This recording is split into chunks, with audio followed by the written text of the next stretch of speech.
जय हिंद साथियों, एक बार फिर से आपका हमारे चैनल में स्वागत है। जैसा कि आप सभी को मालूम है कि यूपी पीसीएल एग्जीक्यूटिव असिस्टेंट का एग्ज़ाम 21 से 30 नवंबर तक चल रहा है। उसकी श्रेणी में आज 29 नवंबर है। 29 नवंबर के मॉर्निंग शिफ्ट का जीके जीएस का एनालिसिस मैंने डाल दिया था और ये जो शाम के शिफ्ट में जो हुआ है उसकी हम लोग चर्चा करते हैं। तो पूरा वीडियो ध्यान से देखें। देखिए, यहाँ पर ये क्वेश्चन जो है ये काफ़ी आज के दिन का काफ़ी इंपॉर्टेंट क्वेश्चन बन गया। टोक्यो पैरालंपिक में सिल्वर मेडल कौन जीता? सुबह इसी क्वेश्चन को बदल कर पूछा गया था कि टोक्यो पैरालंपिक में देवेंद्र झाझरिया ने कौन सा मेडल जीता। तो वो तो सिल्वर मेडल यहाँ पर इस क्वेश्चन में दे दिया है। मतलब एक ही क्वेश्चन को रिपीट किया गया है घुमा फिरा के। तो जो बच्चा सुबह जो है वीडियो देखा होगा पेपर एनालिसिस का, वो पक्का इसको सही भी करके आया होगा। तो यहाँ पर देखिए पैरालंपिक टोक्यो हुआ है, ये आपको दिख रहे हैं, ये देवेंद्र झाझरिया हैं। ये भाला फेंकते हैं जिसको जेवलिन थ्रो कहते हैं। इनका देखिए एक हाथ यहाँ पर है ही नहीं, ठीक है। देखिए इसको कहते हैं जज्बा जुनून। यहाँ पर तो सब कुछ होते हुए भी सबको नींद आ रही है एग्जाम होते हुए। देखिए Devendra Jhajharia men's javelin throw का मतलब भाला फेंक होता है। F46 वर्ग में रजत पदक जीतकर भारत के सबसे सफल पैरालंपियन में से एक बन गए हैं। इससे पहले उन्होंने 2 पैरालंपिक एथेंस 2004 और रियो 2016 में गोल्ड मेडल जीता था। देवेंद्र ने फाइनल में 64.35 मीटर का नए विश्व रिकॉर्ड का थ्रो फेंका, जिसकी बदौलत उन्होंने अपना ही पिछला रिकॉर्ड तोड़ दिया, ठीक है। तो इसको जज्बा कहा जाता है। चलिए अगला प्रश्न देखते हैं क्या पूछा गया है।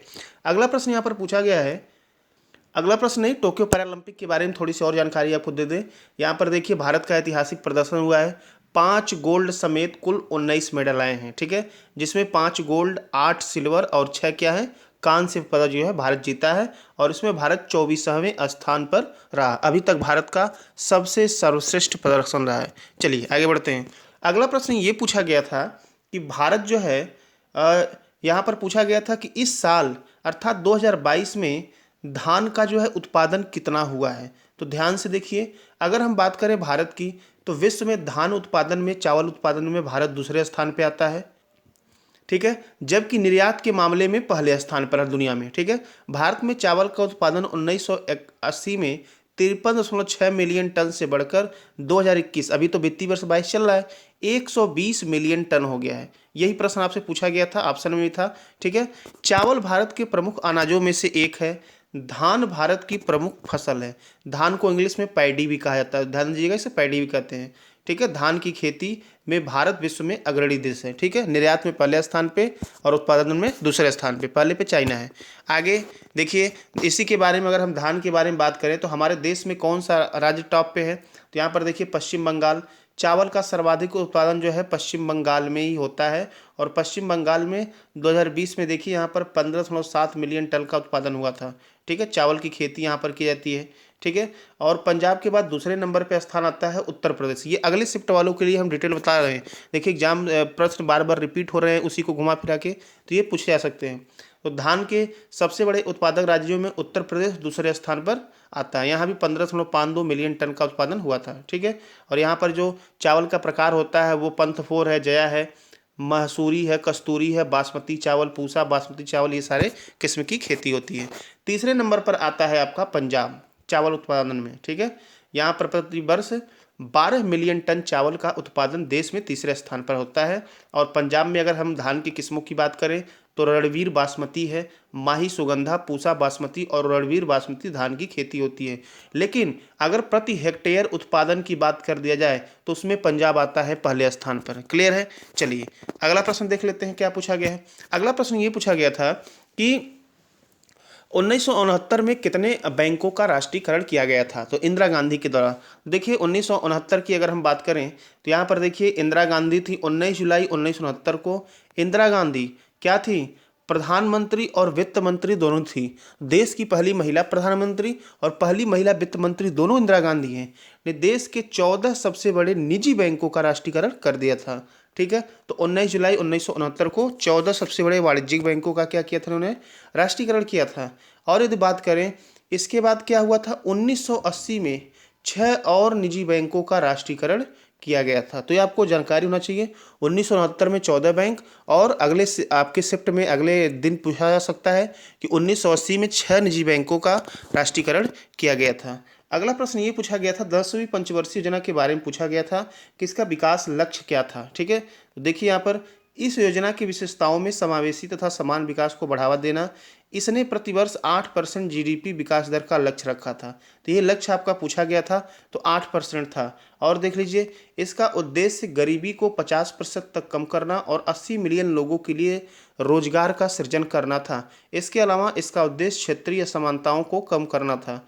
इसने वर्ष 2007 तक शिक्षा और मजदूरी दरों के क्षेत्र में लैंगिक अंतराल को कम करने पर भी जोर दिया। लक्षित विकास दर 8.1 थी, लेकिन मिला कितना, हासिल कितना हुआ, 7.6%। और इसका काल है 2002 से लेकर 2007 तक। तो यही आपका विकास दर पूछा गया था, तो 8.1% था। चलिए अगला प्रश्न देख लेते हैं क्या पूछा गया है। अगला प्रश्न ये पूछा गया है कि जो राष्ट्रीय खेल हुए हैं वो जो है पूछा गया था, 4 ऑप्शन दिया गया था, निम्न में से किस शहर में राष्ट्रीय खेल का आयोजन नहीं हुआ, और उस शहर में एक नाम दिया था आनंद नगर। ठीक है, तो ठीक है, हम आगे पहले देख लेते हैं कहाँ कहाँ क्या हुआ इसके बारे में डिटेल। देखिए, प्रधानमंत्री नरेंद्र मोदी ने अहमदाबाद में 36वें राष्ट्रीय खेलों का शुभारंभ किया। अहमदाबाद में किया है, गुजरात में अहमदाबाद शहर है। देश में 7 साल बाद राष्ट्रीय खेलों का आयोजन हो रहा है। तो इसका मतलब इसके पहले कब हुआ, 2015 में हुआ था। 2015 में कहाँ राष्ट्रीय खेल हुआ था भाई, केरल में हुआ था। तो 7 सालों बाद राष्ट्रीय खेल का आयोजन हुआ है, और यह 36वां था। 36वें राष्ट्रीय खेलों का उद्घाटन समारोह अहमदाबाद के नरेंद्र मोदी स्टेडियम में हुआ, और नरेंद्र मोदी स्टेडियम जो है दुनिया का सबसे बड़ा स्टेडियम है। इस समारोह में पीएम मोदी ने स्वर्णिम गुजरात यूनिवर्सिटी का वर्चुअल लॉन्च भी किया। यह यूनिवर्सिटी 100 करोड़ से ज़्यादा की लागत से बनी है। इसके बारे में थोड़ी सी और हम जानकारी दें। ठीक है, इतनी जानकारी हो गई, इतनी लागत से बना है। और अच्छा, एक चीज़ और यहाँ पर देख लेते हैं, किन किन शहरों में इसका आयोजन हो रहा है। ध्यान से सुनिए, पीएम मोदी ने इस कार्यक्रम में जुड़ेगा इंडिया जीतेगा इंडिया का नारा भी दिए थे। गुजरात को पहली बार राष्ट्रीय खेलों की मेजबानी मिली है। गुजरात के 6 शहरों में अलग अलग प्रतियोगिताओं का आयोजन होगा। ये 6 शहर कौन कौन से हैं, अहमदाबाद, गांधीनगर, सूरत, वडोदरा, राजकोट और भावनगर हैं। अब एक ऑप्शन आपका दिया था आनंद नगर, तो कौन सा आपका आंसर, यही आनंद नगर अलग हो जाएगा। बाकी 6 यहाँ पर शहर का नाम दिया गया है। आगे बढ़ते हैं। अगला जो है ये महानदी तंत्र के बारे में पूछा गया है। एग्जैक्ट इसका नहीं मिला है, लेकिन हम फिर भी बता देते हैं। महानदी के बारे में क्वेश्चन आया था। यह छत्तीसगढ़ के रायपुर जिले से निकलती है। कहाँ से भाई, छत्तीसगढ़ के रायपुर जिले से, और उड़ीसा से होकर बंगाल की खाड़ी में कहाँ होती है, गिर जाती है। ठीक है, इस नदी का 53% अपवाह बेसिन मध्य प्रदेश में और छत्तीसगढ़ में है, जबकि 47% कहाँ है भाई, उड़ीसा में है। इसकी प्रमुख सहायक नदियों की बात करने, शिवनाथ, हंसदेव, मांडव, जोकिंग और तेल नदी है। इसका बेसिन उत्तर में मध्य भारत की पहाड़ियों, दक्षिण और पूर्व में पूर्वी घाटों और पश्चिम में मैकाल श्रेणी से घिरा है। ठीक है, तो ये हमको जहाँ तक एनालिसिस के आधार पर क्वेश्चन मिल पाए उसकी हमने डिटेल चर्चा की। धन्यवाद, मिलते हैं अगले शिफ्ट के साथ।